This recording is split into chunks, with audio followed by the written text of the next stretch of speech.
It's story time with Uncle Neal. Oh yeah, it's story time with Uncle Neal. Oh yeah, brush your teeth and climb in bed. You ain't nothing but a sleepyhead now. It's story time with Uncle Neal.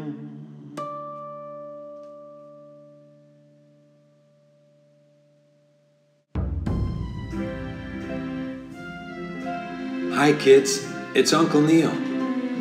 Today's story is called Mike Mulligan and His Steam Shovel.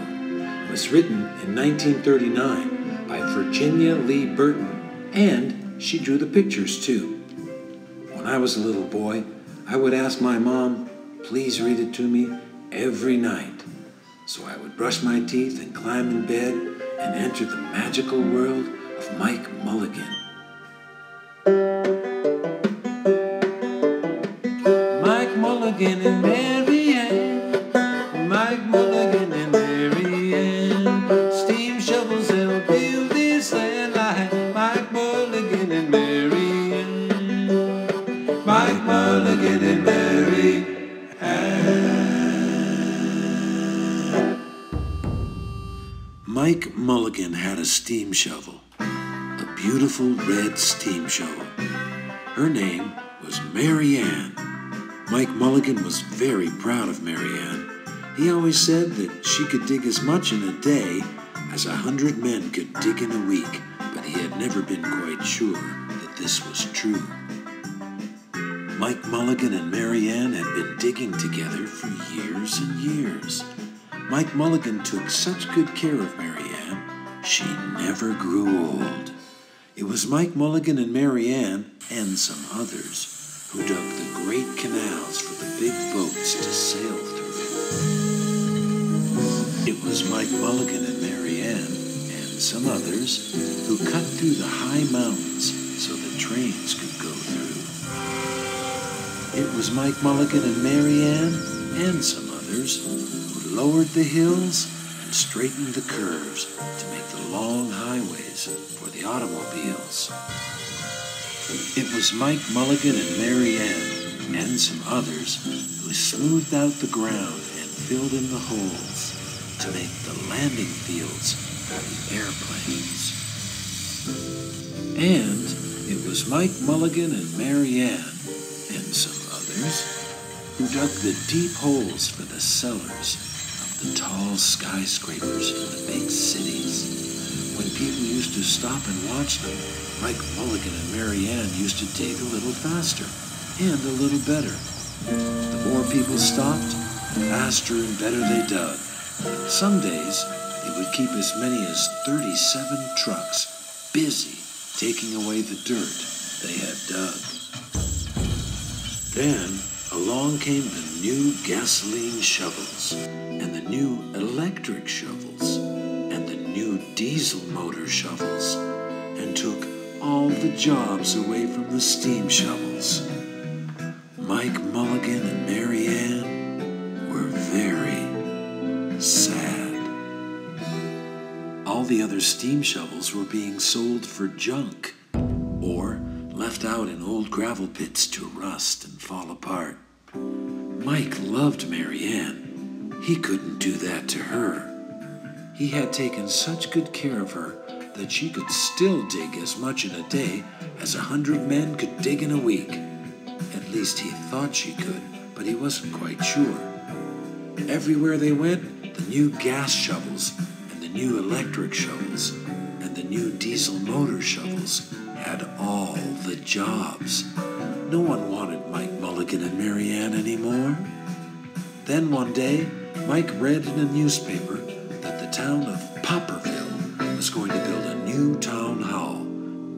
We're going to dig the cellar of that town hall, said Mike to Mary Ann, and off they started.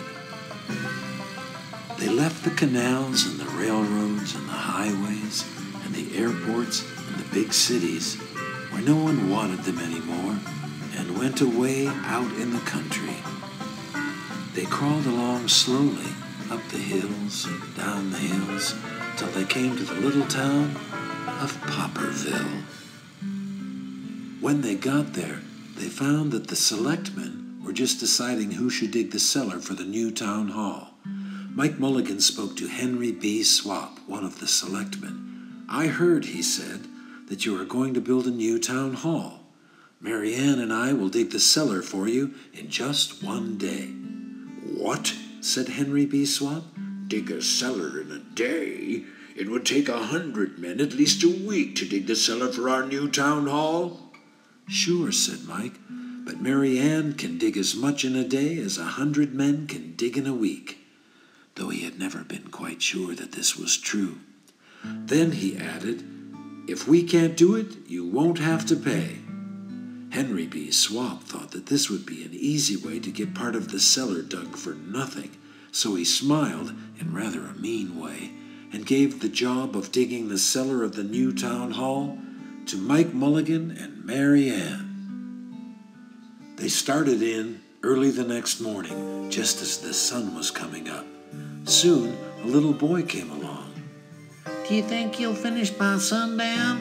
he said to Mike Mulligan. "Sure," said Mike. "If you stay and watch us. We always work faster and better when someone is watching us." So the little boy stayed to watch. Then Mrs. McGillicuddy, Henry B. Swap, and the town constable came over to see what was happening, and they stayed to watch. Mike Mulligan and Mary Ann dug a little faster and a little better. This gave the little boy a good idea. He ran off and told the postman with the morning mail, the telegraph boy on his bicycle, the milkman with his cart and horse, the doctor on his way home, and the farmer and his family coming into town for the day, and they all stopped and stayed to watch. That made Mike Mulligan and Mary Ann dig a little faster and a little better. They finished the first corner neat and square, but the sun was getting higher. Clang, clang, clang. The fire department arrived. They had seen the smoke and thought there was a fire, when the little boy said, "Why don't you stay and watch?" So the fire department of Popperville stayed to watch Mike Mulligan and Mary Ann. When they heard the fire engine, the children in the school across the street couldn't keep their eyes on their lessons. The teacher called a long recess, and the whole school came out to watch. That made Mike Mulligan and Mary Ann dig still faster and still better. They finished the second corner neat and square, but the sun was right in the top of the sky. Now the girl who answers the telephone called up the next towns of Bangerville and Bopperville and Kipperville and Copperville and told them what was happening in Popperville. All the people came over to see if Mike Mulligan and his steam shovel could dig the cellar in just one day. The more people came, the faster Mike Mulligan and Mary Ann dug, but they would have to hurry. They were only halfway through and the sun was beginning to go down. They finished the third corner neat and square. Never had Mike Mulligan and Mary Ann had so many people to watch them. Never had they dug so fast and so well. And never had the sun seemed to go down so fast. "Hurry, Mike Mulligan, hurry, hurry," shouted the little boy. "There's not much time." The dirt was flying everywhere, and the smoke and steam were so thick that the people could hardly see anything. But listen! Bang, bang, crash, slam, louder and louder, faster and faster. Then suddenly it was quiet. Slowly the dirt settled down. The smoke and steam cleared away, and there was the cellar, all finished. 4 corners, neat and square. 4 walls straight down, and Mike Mulligan and Mary Ann at the bottom, and the sun was just going down behind the hill. "Hooray!" shouted the people. "Hooray for Mike Mulligan and his steam shovel! They have dug the cellar in just one day." Suddenly the little boy said, "How are they going to get out?" "That's right," said Mrs. McGillicuddy to Henry B. Swap. "How is he going to get his steam shovel out?" Henry B. Swap didn't answer, but he smiled in a rather mean way. Then everybody said, How are they going to get out? Hi, Mike Mulligan. How are you going to get your steam shovel out?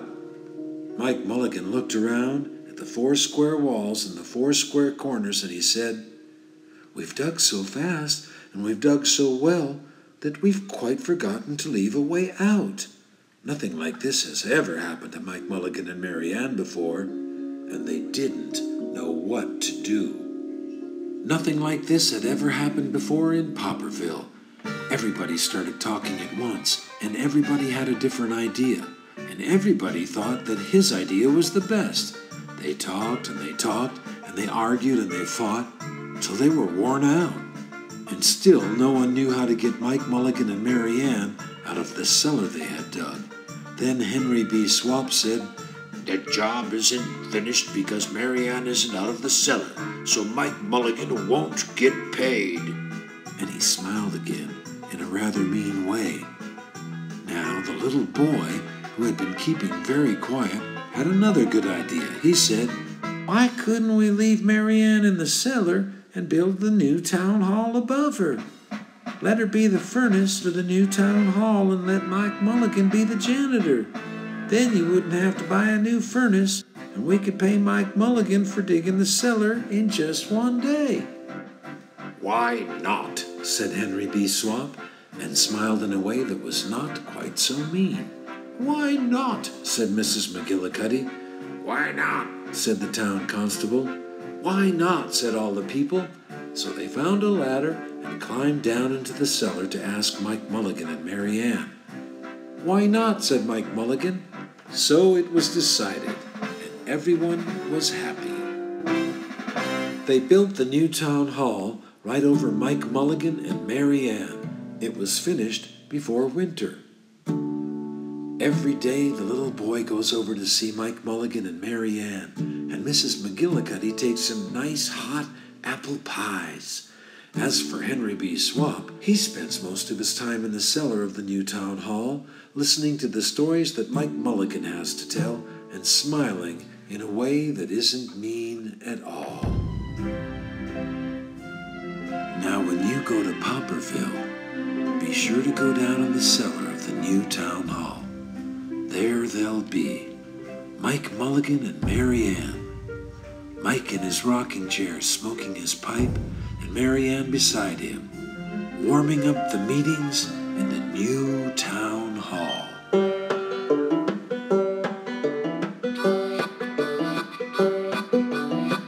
Mike Mulligan and Mary Ann, Mike Mulligan and Mary Ann, steam shovels help build this land like Mike Mulligan and Mary Ann. Well, if you ever make it down to Popperville, be sure to find the town hall cellar.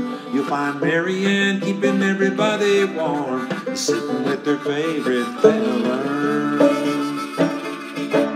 Mike Mulligan and Mary Ann, Mike Mulligan and Mary Ann, steam shovels help build this land like Mike Mulligan and Mary Ann.